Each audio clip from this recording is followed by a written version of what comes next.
vidas. Vamos a buscar allí en el libro de Lamentaciones, capítulo 1, versos del 1 al 8.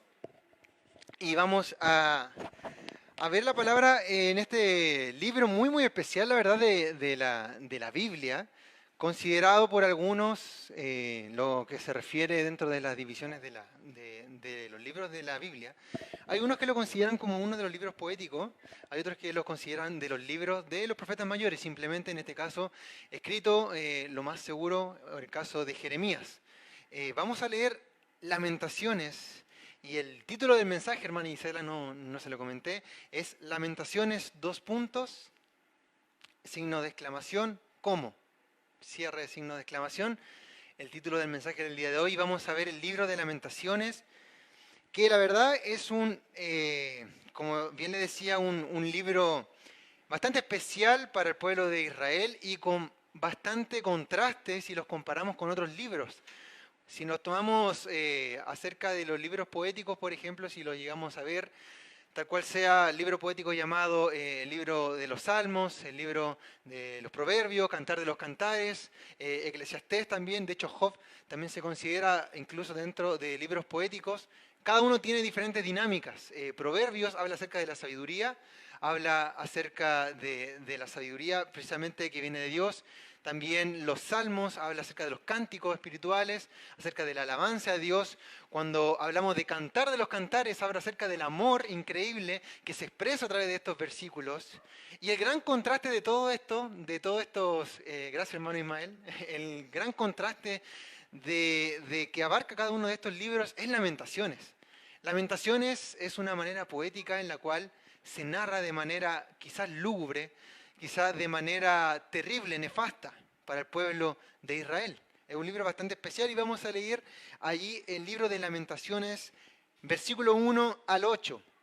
Lo tenemos, ¿verdad? Capítulo 1, verso del 1 al 8. El capítulo 1, verso 1 a 8 de Lamentaciones y dice así. ¿Cómo ha quedado sola la ciudad populosa? La grande entre las naciones se ha vuelto como viuda. La señora de provincias ha sido hecha tributaria. Amargamente llora en la noche y sus lágrimas están en sus mejillas. No tiene quien la consuele de todos sus amantes. Todos sus enemigos le faltaron, se devolvieron enemigos. Judá ha ido en cautiverio a causa de la aflicción y de la dura servidumbre. Ella habitó entre las naciones y no halló descanso. Todos sus perseguidores la alcanzaron entre las estrechuras. Las calzadas de Sión tienen luto, porque no hay quien venga a las fiestas solemnes. Todas sus puertas están asoladas. Sus sacerdotes gimen, sus vírgenes están afligidas, y ella tiene amargura. Sus enemigos han sido hechos príncipes, sus aborrecedores fueron prosperados, porque Jehová la afligió por la multitud de sus rebeliones. Sus hijos fueron en cautividad delante del enemigo. Desapareció de la hija de Sión toda su hermosura. Sus príncipes fueron como ciervos que no hallan pastos, y anduvieron sin fuerzas delante del perseguidor. Jerusalén, cuando cayó su pueblo en mano del enemigo y no hubo quien la ayudase, se acordó de los días de su aflicción y de sus rebeliones, y de todas las cosas agradables que tuvo desde los tiempos antiguos. La miraron los enemigos y se burlaron de su caída. Pecado cometió Jerusalén, por lo cual ella ha sido removida. Todos los que la honraban la han menospreciado, porque vieron su vergüenza, y ella suspira y se vuelve atrás. Toma asiento, querido hermano. Lo que acabamos de leer es una escritura realmente desalentadora. Desalentadora para el pueblo de Israel, específicamente para la nación de Judá, para el reino de Judá. Jeremías fue el encargado de llevar la palabra de Dios dentro de su ministerio que duró aproximadamente 40 años.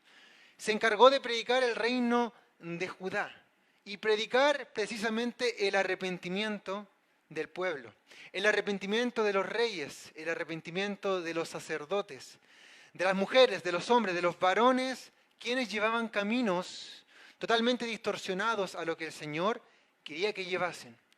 Jeremías se encargó de entregar ese mensaje de arrepentimiento para que el pueblo de Israel sea restaurado.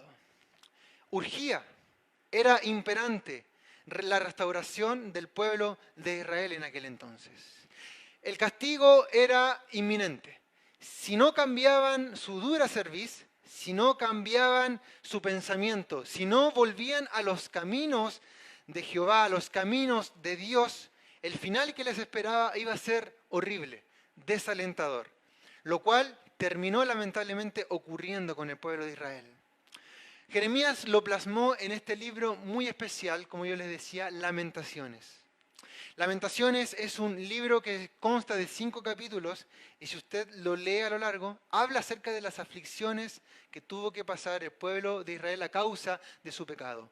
Este tiempo en el cual habla de Lamentaciones, el libro de Jeremías, habla en el tiempo del exilio del pueblo de Judá, el exilio del pueblo del sur, del reino del sur hacia Babilonia. Dios levantó y usó cosas increíbles que Dios hace, utilizó ese reino y lo levantó poderosamente para castigar al pueblo de Judá, para castigar las rebeliones que este pueblo tenía. Dios se encarga de todas las maneras posibles para que los hijos de Él, el pueblo de Él, pueda entender su perfecta y soberana voluntad. ¿Cuántos dicen amén? Y Él se basta de cualquier argumento, de cualquier razón, de cualquier circunstancia, para que el pueblo de Dios, para que su iglesia amada, en ese caso para Israel, para el pueblo de Judá, tomase la mancera y fuese restaurada. Este era el único motivo, el único camino posible para que el pueblo de Judá pudiese volver a los caminos del Señor. El libro de Lamentaciones, en español lo conocemos como Lamentaciones. Sin embargo, en hebreo tiene otro significado. No es la palabra lamentaciones. Si uno busca en el canon, en el lenguaje hebreo, usted busca el libro de Lamentaciones. El libro de Lamentaciones en hebreo se llama ¿Cómo? ¿Cómo? Y de hecho por eso va el título del mensaje de hoy, Lamentaciones. ¿Cómo? De hecho, el primer versículo que acabamos de leer del capítulo número 1 comienza con ¿qué palabra? Si usted se dio cuenta, comienza con la palabra ¿cómo? El verso 1 dice, ¿cómo ha quedado sola la ciudad populosa? Si usted lee el capítulo 2, aquellos que tienen la Biblia pueden comprobarlo, en el capítulo 2 también la primera palabra por la cual comienza el libro de Lamentaciones, en el capítulo 2 también es ¿cómo? Si usted lee nuevamente, ahora en el capítulo 3 hace una excepción, comienza con otra palabra, pero en el capítulo número 4, si usted lo ve, hermana Juanita, lo ve en el capítulo 4 y dice también, inicia ese capítulo con la palabra ¿cómo? Así es como se llama en el lenguaje hebreo este libro y comienza con la palabra ¿cómo? Y la riqueza literaria de este libro, de Lamentaciones, si usted se da cuenta, todos los capítulos, a excepción del capítulo número 3, terminan en 22 versículos. Y eso no es una casualidad. El alfabeto hebreo consta de 22 palabras. No es como el lenguaje, no es como el alfabeto del español, la lengua española, que tiene mucha más riqueza en cuanto a lo que es palabra. El hebreo consta de 22 palabras, su alfabeto completo. Y Lamentaciones, todos sus capítulos, a excepción del capítulo número 3, tienen 22 versículos. Capítulo 1, 22, capítulo 2, 22, capítulo 4, 22, capítulo 5, 22. Y esto tiene una razón. Tiene una razón de por qué la palabra está hecha de tal manera de desarrollar por cada versículo una palabra del alfabeto hebreo. ¿Conocen los acrósticos? ¿Saben lo que significa un acróstico?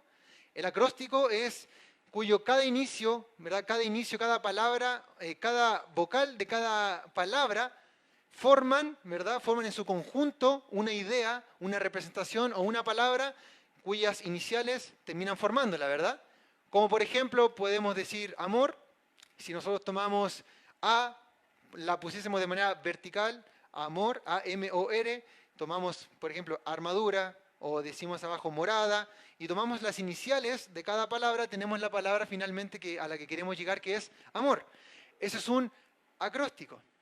Y la palabra de Dios en Lamentaciones está hecho con 22 versículos en cada libro, a excepción del capítulo número 3, y cada inicio de cada versículo, tanto en el capítulo 1, capítulo 2, capítulo 4 y capítulo 5, inician con la palabra del alfabeto hebreo, vale decir, con la letra, para nosotros la A, para hebreo es Aleph, así los 22, cada versículo, cada inicio de cada versículo de estos 22, que consta de estos capítulos, inicia con la palabra iniciante del alfabeto hebreo. No sé si se logra entender o captar.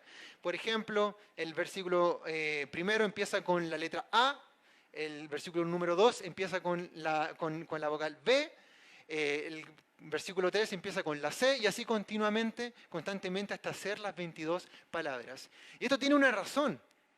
Es más, si ustedes estuvieron atentos en las reuniones que teníamos desde casa, había un salmo que también tenía esta característica. El Salmo 119, el cual es el salmo más largo de la palabra, que consta de 176 versículos. Y si usted los lee en el Salmo 176, también comienza y tiene como título las palabras del abecedario del hebreo. Comienza con Aleph, ¿verdad? Y termina con Tav, que es la última palabra del alfabeto hebreo. Y también tiene una razón. ¿Por qué la palabra se hizo de esta manera? ¿Por qué ese salmo y por qué Lamentaciones se hizo de esta manera? Porque la función y la razón por la cual se hizo a manera acróstica es para que el pueblo de Israel memorizase cada uno de los versículos. Porque Lamentaciones, aquel posterior que iba a leer, tenía que tener en consideración memorizado y arraigado en su corazón y en su mente de lo que Dios hizo con su pueblo en el pasado. Es mucho más fácil memorizar de esta manera el hebreo, el judío. Era más fácil memorizar los versículos bíblicos a través de este acróstico, ya que sabía que el primer versículo comenzaba con la A, el segundo versículo comenzaba con la B, y de esa manera era más fácil memorizar este libro de Lamentaciones. Y tenía la razón, la exclusiva razón, para que el pueblo jamás se olvidase de lo que Dios hizo con ellos. Interesante, ¿no? Interesante. Y Lamentaciones significa cómo en hebreo. ¿Cómo llegamos a esto? ¿Cómo fue que aquella ciudad populosa, que habla en el versículo número 1, aquella hermosura, aquella Sión, aquella hija de Sión espléndida con templos increíbles como el de Salomón, ciudades increíbles, murallas fortificadas increíbles, un pueblo que tomaba un rumbo y que no carecía de riquezas, el pueblo de Judá, el reino de Judá? Recuerde, el templo de Salomón era un templo precioso, tenía oro por todas partes, tenía grandes ostentaciones, grandes riquezas, era un templo increíble, tremendo. Sin embargo, a pesar de que podamos tener todas las cosas, Israel tenía todas las cosas, los bienes increíbles, las cosas más hermosas, el corazón del pueblo estaba empobrecido. Qué curioso, las cosas por fuera no nos determinan a nosotros. Lo que tengamos o lo que no tengamos a nosotros no nos determina. Lo que nos determina es el corazón que nosotros tengamos. ¿Cuántos dicen amén? Uno puede ser tremendamente rico, puede tener una entrada increíblemente, una casa tremenda, pero en el corazón puede ser un pobre hombre, una pobre mujer, empobrecida y con corazón amargo, triste, lamentable, lejos, sobre todo de Dios.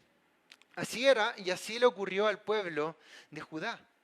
La triste realidad de Judá, esta que acabamos de leer en Lamentaciones, fue causada única y exclusivamente por el pecado y por no atender a lo que Dios le venía advirtiendo desde hace mucho tiempo, desde hace muchos años a través de Jeremías. No atendió las palabras de Dios y finalmente terminó en la destrucción desoladora de Jerusalén. Esa Sión que se veía que escribía David, esa Sión tremenda que se describía en muchos de los libros de la Biblia a través de muchos hombres, esa Jerusalén deseada, anhelada, terminó siendo desolada, destruida por el imperio babilónico. a causa no de un maltrato, no de un pacto entre naciones, sino que a causa del pecado del pueblo de Israel. El pueblo de Israel, como pasó en muchas partes de la historia, se volvieron a dioses ajenos, a dioses fuera de lo que ellos tenían, de lo que ellos sabían y entendían. El pueblo de Israel conocía bien quién era Dios. El pueblo de Israel conocía muy bien sus raíces. Ellos celebraban 3 fiestas, que eran las fiestas solemnes, no sé si algunos sabrán cuáles son. 3 fiestas sagradas que hasta el día de hoy ellos las recuerdan y hasta el día de hoy las guardan. Una de ellos es la fiesta de la Pascua, ¿verdad? Que es el exilio del pueblo de Israel, del pueblo hebreo, de Egipto ¿verdad? Al desierto y camino a la tierra prometida, ¿verdad? Esa es la fiesta de la Pascua, la cual en hebreo significa Pesaj. Además de esa fiesta solemne que también tiene la fiesta de los tabernáculos, que también se celebra posterior a la Pascua, también, y algunos le llaman también fiesta de Pentecostés. Y también la siguiente es la fiesta de las primicias, que también es otra fiesta solemne que el pueblo de Israel hasta el día de hoy guarda. Entonces, esas fiestas han estado desde siempre y el pasado de Israel no ha sido desconocido para todas las generaciones que han vivido en esa bendita nación. Ellos no desconocían el pasado, no desconocían a Dios, lo conocían al revés y al derecho. Sin embargo, aún así conociendo al Dios verdadero, conociendo al Dios que los libertó, a Jehová quien los libró de la mano de los egipcios, de la mano de todos los enemigos, en la cual conquistaron finalmente la tierra prometida, aún así ellos eran llevados a la idolatría. Aún así ellos eran propicios a caer en su corazón e ir en pos de dioses ajenos, de deshonrar y desperdiciar la enseñanza que Jehová les ha entregado de generación en generación. Qué terrible, hermano, es conocer la verdad. Qué terrible es conocer a un Dios vivo, conocer a un Dios todopoderoso y aún con los actos, con los hechos, negarlo. Qué horrible es eso. Qué horrible es para el cristiano, ahora actualicémoslos hoy en día. Qué terrible es para el cristiano conocer la verdad, conocer la palabra de Dios y haber aceptado a Jesús en su corazón como único y personal Salvador, haberlo conocido, haber tenido un encuentro con Él y aún así ir en cosas ajenas a Dios. Dejarse llevar por el mundo, dejarse llevar por su corazón, dejarse llevar por su propia opinión. Qué terrible es aquel hombre que conoce la verdad y no la aplica en su vida. Qué terrible es eso. Desgracias que acontecieron al pueblo de Israel en este tiempo. Unas desgracias tremendas. Dios levantó al imperio babilónico con gran fuerza, con gran ímpetu, con gran poder, demoliendo absolutamente todos los pueblos. Y el pueblo de Judá fue uno de ellos. Algo que era tremendamente sagrado para el pueblo de Judá era lógicamente el templo de Jerusalén. Ningún judío podía desconocer lo que allí ocurría. Ningún judío podía desconocer lo que allí pasaba y lo que eso significaba. El templo de Jerusalén significaba donde habitaba la presencia del Señor. ¿Cuántos dicen amén? Donde estaban los sacerdotes, donde estaban todo el inmobiliario, todos estos sacrificios que se hacían para el pueblo se hacía allí. Se hacía y el templo era un lugar exclusivo para el pueblo de Judá. Lo primero que hizo el imperio babilónico, lo primero que hizo cuando llegó y sitió a Jerusalén, sitió a este pueblo que estaba en rebeldía ante Dios, una de las primeras cosas que hizo fue quemar el templo. Quemó el templo de Jerusalén, quemó las casas de los reyes, que también tenían morada allí en Jerusalén, y también las casas más altas de Jerusalén. El capitán de la guardia de Nabucodonosor se encargó de quemar lo más precioso que tenía el pueblo de Jerusalén. Destruyó el templo, quemó las cosas y no tan solamente quemó y desapareció y esfumó a cero algo tan preciado como el templo de Jerusalén, sino que también robó y saqueó el templo. Se llevó, incluso la palabra dice que incluso los pilares que estaban en los templos también los sacaron, los insumos, todo lo que tiene que ver con el incienso, lo que tiene que ver con las cosas más preciadas que se encontraban en el templo, también lo saquearon.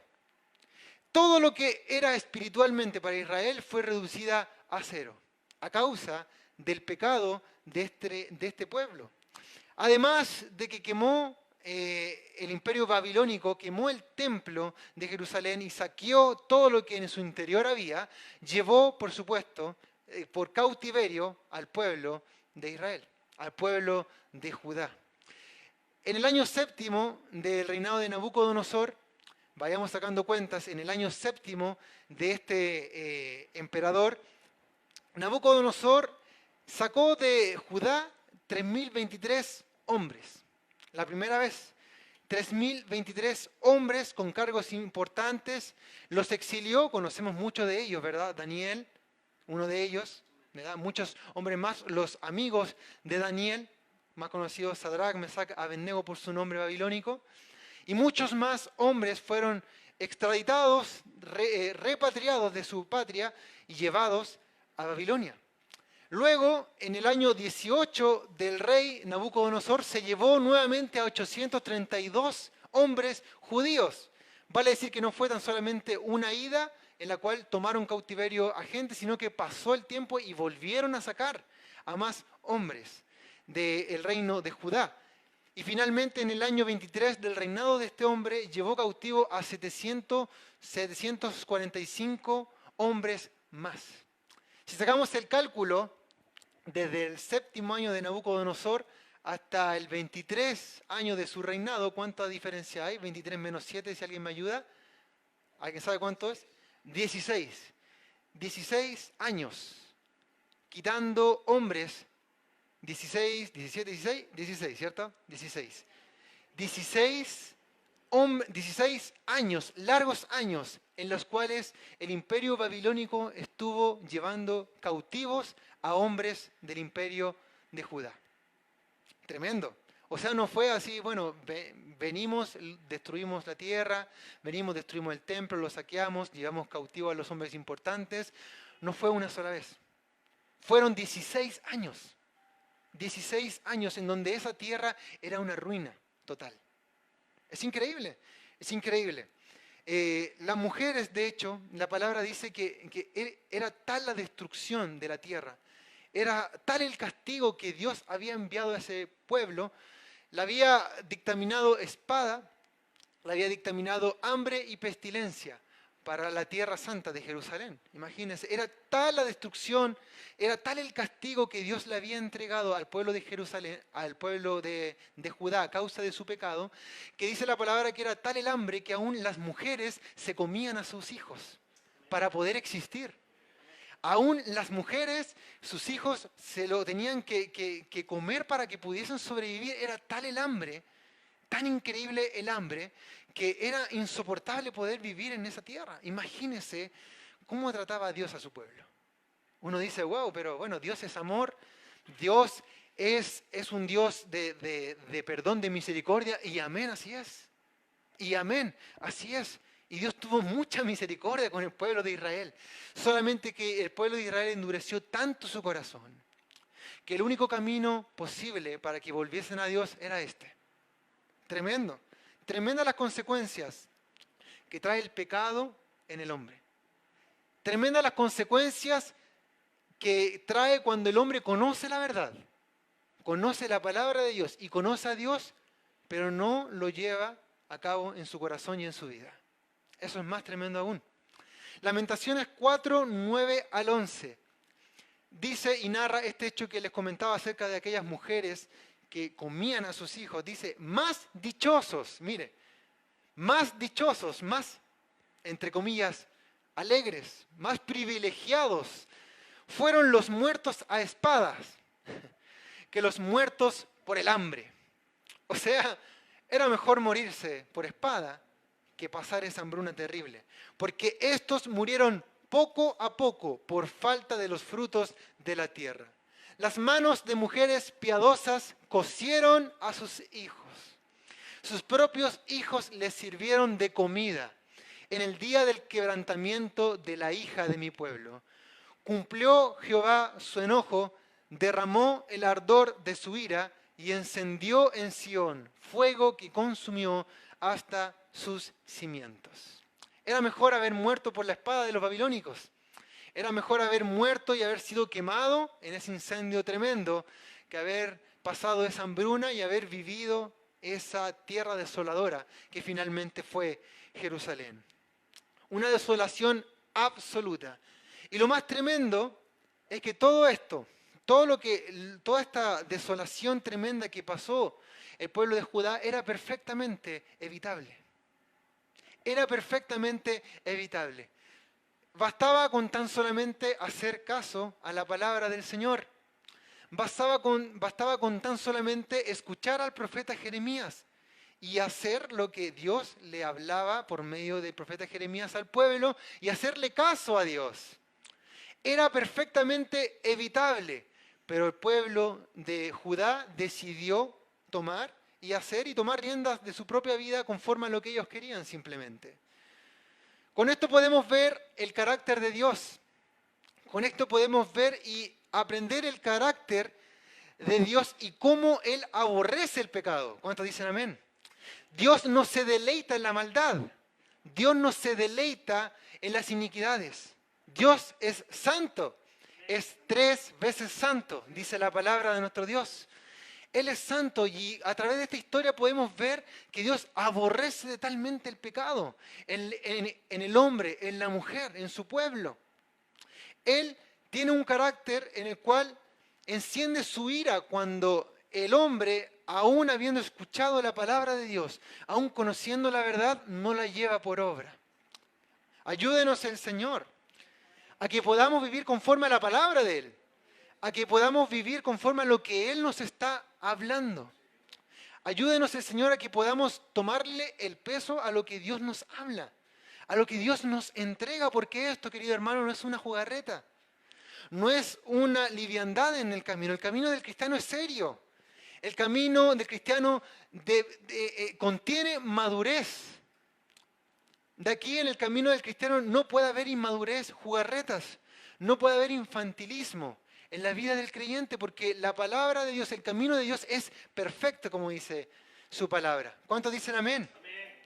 Mire, yo pensaba en esta palabra y decía, realmente si uno se pone en los pies de ellos, en los zapatos del pueblo de Israel, ellos no la pasaban mal antes de esto. Tenían todas las cosas, porque era un pueblo bendecido, era un pueblo que estaba en la tierra prometida ya se había establecido con muchos reyes. El pueblo del reinado de Judá tuvo 20 reyes.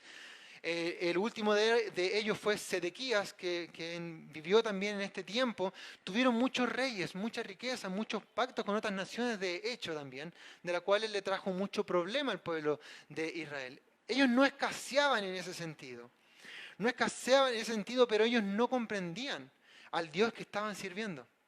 Yo me pongo en sus zapatos y ver que ellos pecaban, y la realidad de nosotros es que nosotros también pecamos. Nadie puede negar eso. Si nosotros decimos que no pecamos, le hacemos a Él mentiroso. Le hacemos a Él mentiroso porque nosotros aún así fallamos. Incluso hay muchos creyentes, muchos hijos que han fallado incluso peor que Israel, peor que Judá, que han blasfemado en contra del Evangelio, muchos de ellos, que han dado puesta atrás, camino en retroceso al mundo y han desechado por completo y blasfemado el nombre de Dios. Pensaba realmente si a nosotros nos hubiese tocado vivir ese tiempo, nos hubiese tocado vivir esa realidad, ¿cuál sería el presente de nosotros? Bueno, como somos nuestras vidas, bueno, ahora, gracias a Dios, estamos viviendo un periodo de gracia. ¿Cuántos dicen amén? Y a Dios sea la gloria por eso.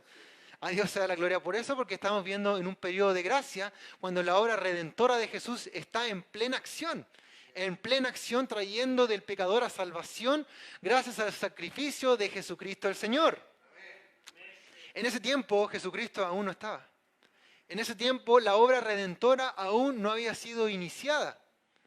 Si no hubiese nosotros tocado vivir en ese tiempo, yo no creo que nosotros hubiésemos sido de esas personas que estaban de punta, que estaban junto con Jeremías allí pendientes de la palabra. Seguramente hubiésemos pecado también, bajo ese contexto.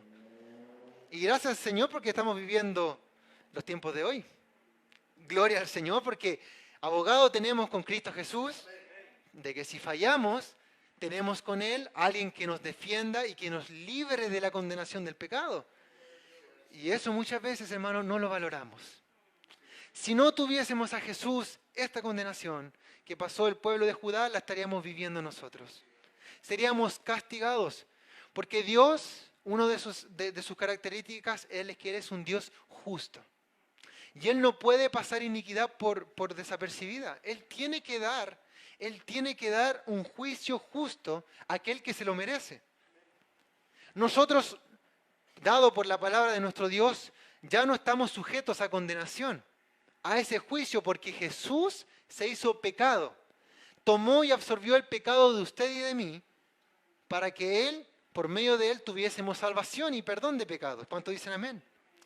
Romanos 1:8 nos dice, ahora pues ninguna condenación hay para los que están en Cristo Jesús, los que no andan conforme a la carne, sino conforme al Espíritu. 8:1, exactamente, 8:1, Romanos 8:1. Ahora pues ninguna condenación hay en Cristo Jesús. ¿Cuántos dicen amén? Gloria a Dios. En ese tiempo, como les decía, no estaba Jesús, no estaba ese sacrificio y ellos tenían que pagar por sus iniquidades. Los judíos en ese tiempo estaban en pleno conocimiento de que se percibían ellos como el pueblo escogido, lógicamente. Ellos se percibían como el pueblo amado por Dios. Y esto les traía lamentablemente estas consecuencias, que tomaban el camino de Dios a la ligera.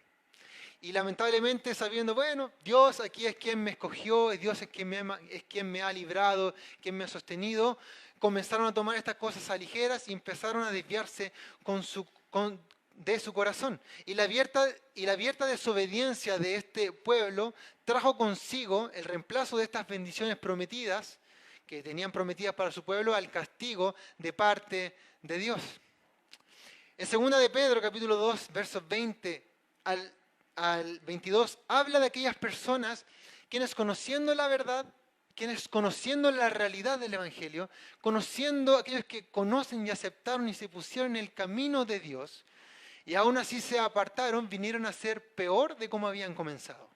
2 de Pedro, capítulo 2, verso 20 al 22, dice en el verso 20, ciertamente, si habiendo ellos escapados de las contaminaciones del mundo, por el conocimiento del Señor y Salvador Jesucristo, vale, decía, había un conocimiento presente, había una actitud que se había aceptado desde ella, que era el conocimiento de nuestro Señor, dice, enredándose otra vez en ellas, ¿en qué? En contaminaciones, enredándose otra vez en ellas, son vencidos, y su postrer estado viene a ser peor que el primero.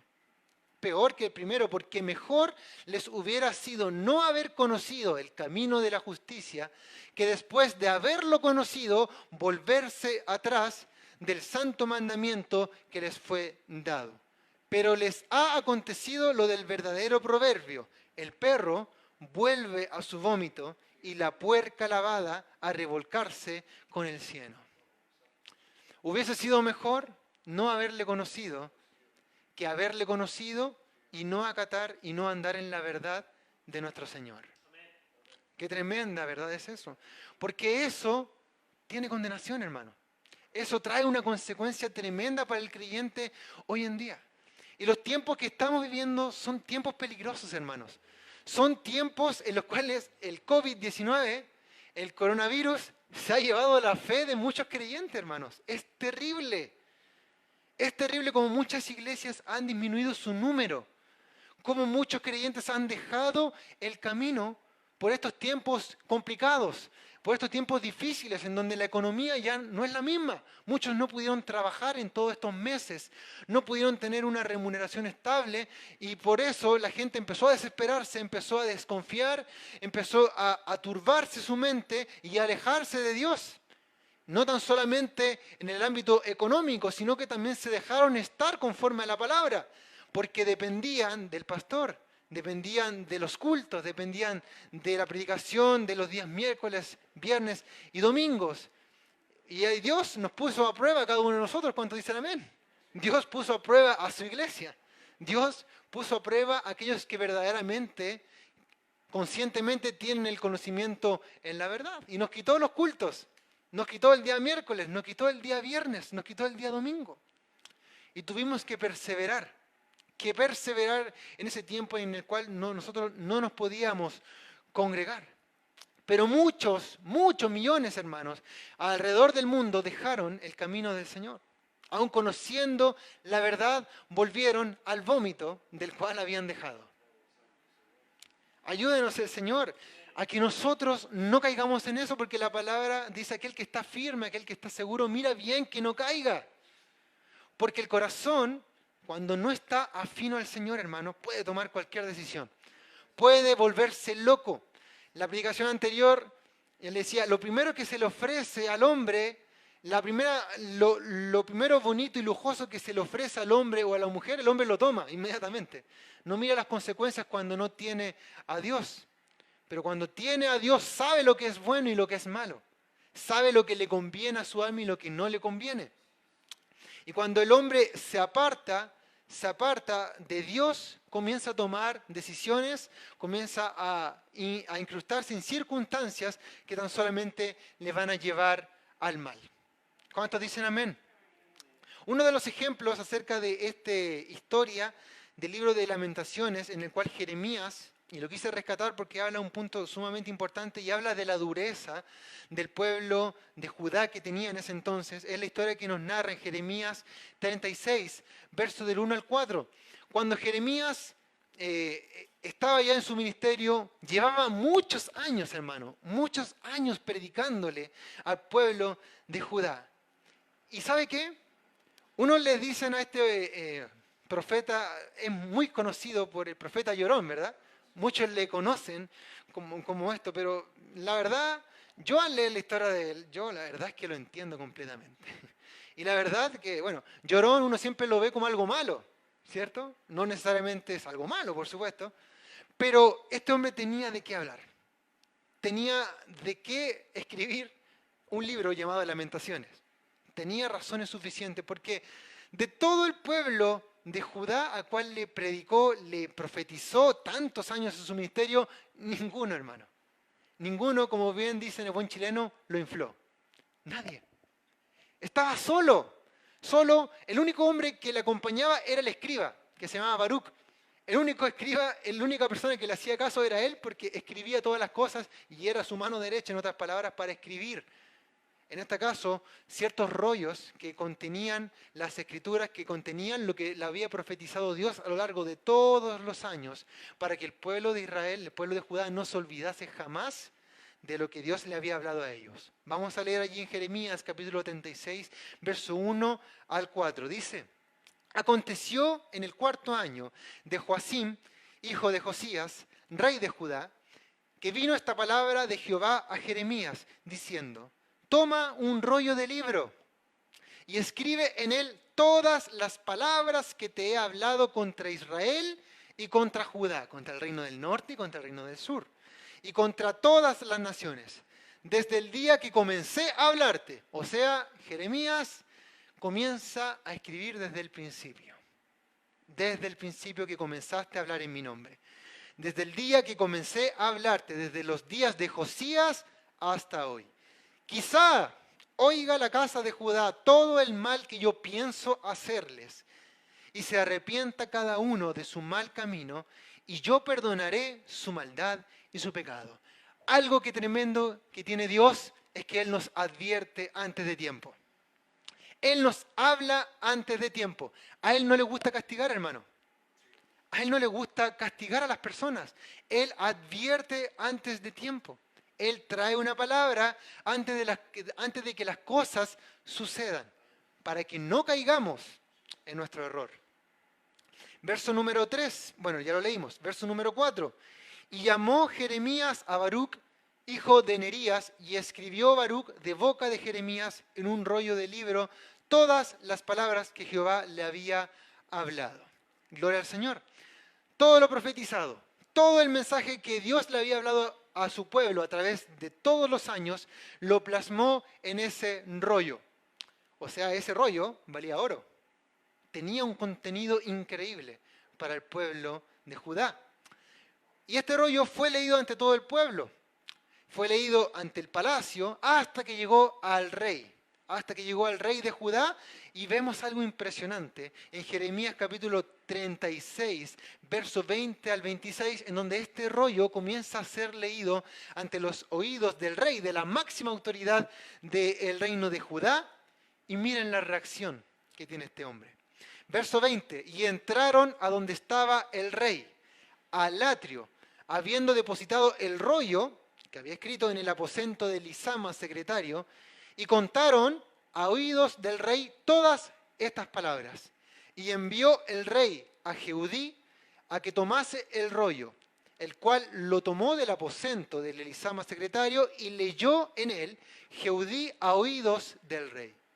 Y a oídos de todos los príncipes, todos los altos cargos estaban siendo conscientes de lo que estaban escuchando.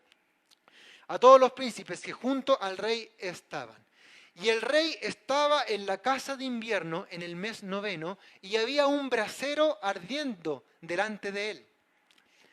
Cuando Jehudí había leído 3 o 4 planas, o sea, no se leyó completamente, se leyó las 3 primeras planas, las 4 primeras planas, lo rasgó el rey con una cortaplumas de escriba y lo echó en el fuego que había en el brasero, hasta que todo el rollo se consumió sobre el fuego que en el brasero había. Y no tuvieron temor, ni rasgaron sus vestidos el rey y todos sus siervos que oyeron todas estas palabras. Y aunque el Natán y Delaía y Gemarías rogaron al rey que no quemase aquel rollo, no los quiso oír.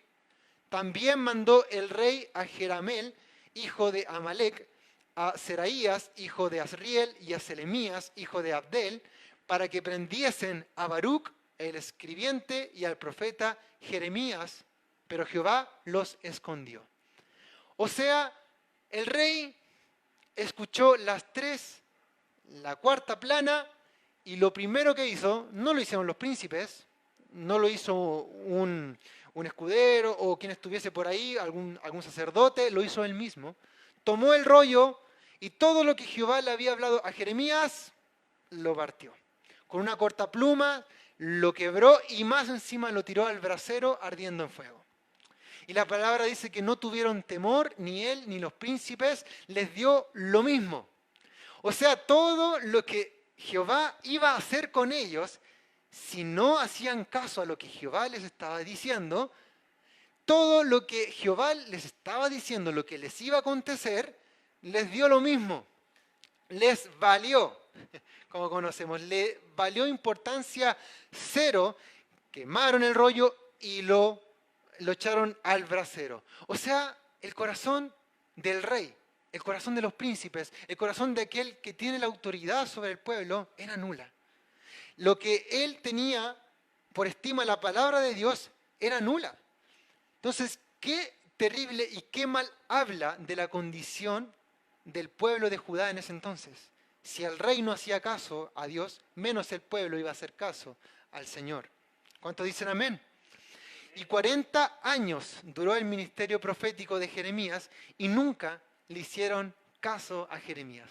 Solo Baruc, que era el hombre que le escribía los rollos, simplemente. Y la palabra resalta que era tanta la insensibilidad de la nación y del rey de Israel que ni siquiera rasgaron sus vestiduras. Ni siquiera les dio temor. Nada, nada, hermano, nada. Nada, absolutamente nada. Es como si a usted en este día le viniesen a decir una multa, un embargo de su casa, se la leen y usted le da lo mismo y sigue viviendo como si nada. Como si le viniesen a decir, ¿sabe qué, hermano? A alguien de su familia le pasó algo horrible. Uno de sus hijos, hermano, le pasó algo terrible, un accidente. Y como usted no está ni ahí, le dio lo mismo, se dio vuelta y siguió su vida. Es imposible, ¿cierto? Es algo que es impensable. Eso hizo el rey. Le dijeron lo que iba a pasar con él, lo que iba a pasar con el pueblo de Judá, y les dio lo mismo, ni siquiera tuvieron temor y tampoco rasgaron sus vestiduras. El rasgar las vestiduras tenía un simbolismo muy importante en el Antiguo Testamento, ¿cierto? Si usted lee, ve muchas personas que rasgaron sus vestiduras en ciertos momentos de crisis, en ciertos momentos importantes en sus vidas. Como por ejemplo David. Dice la palabra de Dios que rasgó sus vestiduras cuando se enteró de la muerte de Saúl y de Jonatán. Cuando se enteró se enteró de parte del mensajero que habían sido muertos en batalla, lo primero que hizo él, rasgó sus vestiduras. Rasgó sus vestiduras ¿en qué simbolismo? En simbolismo de un corazón roto, de un corazón de un espíritu abatido, de un corazón contrito, de un corazón que pasó un tiempo de duelo tremendo por esa noticia. Job también, ¿verdad? Cuando fueron asesinados sus hijos, sus hijas, en aquel viento tremendo que terminó con la vida y con la familia, con los hijos de Job, Job rasgó sus vestiduras también, porque era un tiempo de dolor.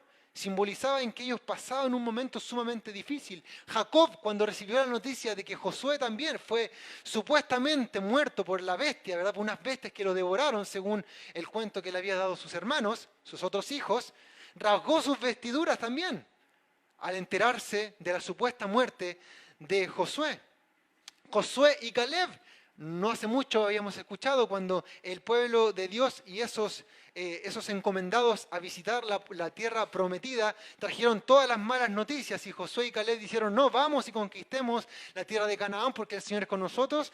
La Biblia dice que también, además, rasgaron sus vestiduras, porque el pueblo de Israel, porque esa nación que tuvo temor e incredulidad de no ser capaces de dominar la tierra prometida, esos pensamientos le habían embargado y habían decidido volver atrás.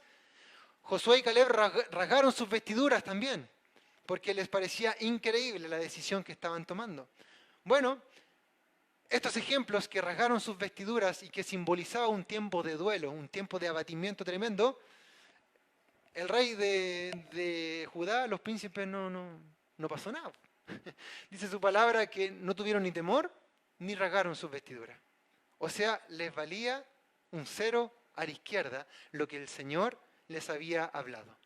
Joel 12:13 dice, por eso pues, ahora dice Jehová, convertíos a mí con todo vuestro corazón, con ayuno y lloro y lamento. Y dice algo muy clave, rasgad vuestros corazón y no vuestros vestidos. Convertíos a Jehová vuestro Dios, porque misericordioso es y clemente, tardo para la ira y grande en misericordia. El tiempo de hoy que estamos viviendo, no debemos ahora ya rasgar nuestros vestidos, no debemos rasgar nuestras vestimentas, sino que debemos rasgar el corazón que tenemos en nuestra vida, las decisiones que tomamos, nuestra mente, en cómo estamos viviendo. Es tiempo hoy de también rasgar nuestro corazón. Si no estamos compenetrados en lo que Dios tiene para nuestras vidas, hermanos, es momento de rasgar nuestro corazón para ponernos a cuentas con Dios. ¿Cuántos dicen amén? Reconciliémonos con Dios. Reconciliémonos con Dios. Quizás estamos viviendo momentos difíciles. Estamos viviendo una realidad, una situación totalmente adversa, totalmente complicada para el ser humano, pero debemos cobrar ánimo.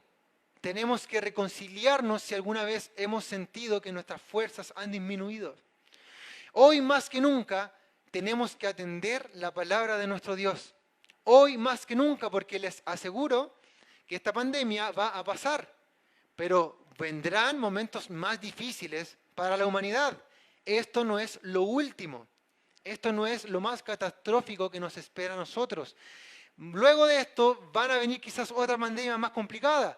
Va a venir guerras quizás. Van a venir momentos más difíciles para la humanidad. Y si esta pandemia a nosotros nos hizo temblar espiritualmente, imagínense lo que se nos viene ahora a nosotros. Por lo tanto, si no estamos en la brecha, si no estamos tomando en serio y si no nos estamos poniendo a cuentas con Dios, es momento el día de hoy de hacerlo, hermanos. Es momento de tomar en serio el camino de nuestro Señor y rasgar nuestro corazón y no nuestras vestiduras. Cuando rasgamos nuestras vestiduras dura un tiempo simplemente. David rasgó sus vestiduras, pero duró un tiempo, ese tiempo de abatimiento en su corazón. Nosotros quizás también podemos irnos en la emoción, Podemos irnos en la emoción en el camino del Señor y decir, Señor, yo entrego mi vida, yo voy con todo contigo. Yo, Señor, luego de esta pandemia he aprendido muchas, muchas cosas. He aprendido de la fidelidad de tu palabra, he aprendido a leer más la Biblia, he aprendido más la certeza de tus caminos. Y de repente quizás rasgamos solo las vestiduras, pero no rasgamos el corazón y hay un cambio genuino en nuestras vidas. Cuando la emoción nos lleva, cuando el momento simplemente nos embarca, hay que tener mucho ojo y mucho cuidado. Y hay que nosotros, más que rasgar nuestras vestiduras, más que llevarnos por la emoción y por el momento y por las bellas palabras, hay que generar un cambio genuino en nuestro corazón. Y es la única manera en la cual nosotros vamos a vivir maduramente y sabiamente en sus caminos. ¿Cuántos dicen amén? Es tiempo de ir en serio con Dios. Es tiempo de ir en serio con la palabra de Dios. Es momento de que ahora nosotros, no como lo hizo el pueblo de Judá, que dieron caso omiso a lo que Jehová les había hablado y tuvieron que pasar las consecuencias, es momento de que nosotros ahora consideremos y reconsideremos nuestros caminos, hermanos. Consideremos nuestros pasos. Consideremos en dónde está depositada nuestra confianza. Consideremos en cuál es el motivo por el cual nosotros estamos viviendo, nos estamos alegrando, nos estamos congregando. Debemos considerar e ir en serio ahora con Dios, hermanos. Es una advertencia nuevamente con este mensaje y con esto quiero finalizar. Es una advertencia nuevamente más. Aquel hombre que no conoce bien su historia está condenado a repetirla. Aquel hombre que no conoce bien su pasado está condenado a volver a repetirlo. Necesitamos entender bien lo que pasó en el pasado, en el Antiguo Testamento con el pueblo de Judá, entenderlo para que no sea realidad en nuestras vidas, hermanos. Es tiempo de que tomemos la mancera, tiempo de que no rasguemos nuestras vestiduras, sino que rasguemos nuestros corazones. Rasguemos nuestras vidas y vayamos en serio con Dios. Quizás muchos de nosotros que nos están escuchando, que están viendo ahí en internet, en Facebook y lo que estamos presentes acá, necesitamos cambios, cambios tremendos, cambios de raíces en nuestras vidas, cambios en nuestras actitudes, cambios en nuestra mente, cambios en nuestras prioridades, cambios en nuestros deseos. Quizás necesitamos cambios que humanamente no lo podemos llevar, cambios de muchos pecados que aún estamos realizando y que no los hemos dejado. Es momento de cambiar nuestras vidas, hermanos. Es momento de ir en serio con Dios. Es momento de tomar este camino con madurez. Es momento de tomar este camino con conciencia. Es momento de aceptar lo que la palabra de Dios tiene para nuestras vidas. Es momento quizás para sacar nuestra vida del pecado, sacar esa vida de liviandad, de que un día sí, de que un día no, de que un día leemos la palabra, otro día no, de que un día vamos a la fiesta, otro día no vamos a la fiesta, un día estamos agradecidos, otro día andamos con las mañas, un día estamos gozosos, otro día andamos con depresión. Es momento de que cambiemos, hermanos, nuestro chip, que cambiemos nuestros pasos y que vayamos en serio con Dios.